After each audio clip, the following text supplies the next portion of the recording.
Dua pelaku maling meja besi diamankan polisi sesudah tertangkap basah pas lagi beraksi di kantor Dinas Pertanian dan Ketahanan Pangan Kota Palembang, Jalan Sopyan, Kenawas, Kecamatan Gandus, tanggal 20 November 2021 sekitar jam 7 malam.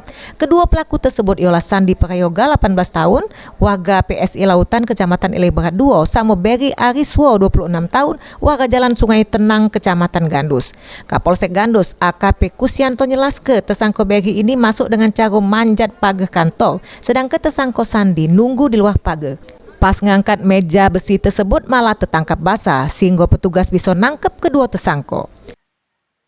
Pelaku ini sebelumnya merencanakan memang sudah melakukan kegiatan pemantauan, kemudian pada saat yang tepat berdua ini ada niat untuk mengambil barang dengan cara masuk pagar pekarangan, kemudian mengangkatnya, namun pada saat itu ada yang melihat pelaku ini mengambil barang, sehingga kita melakukan kegiatan penangkapan kepada kedua. Hasil pemeriksaan polisi, kedua tersangka sudah pernah melakukan maling besi tersebut. Barangnya dijual sego Rp120.000, tapi pas beraksi yang kedua ini malah tertangkap basah.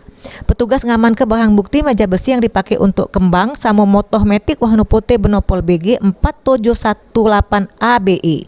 Kedua tersangka pun dikenakan pasal 363 KUHP dengan ancaman hukuman 7 tahun penjara. Mulyadi, PAL TV.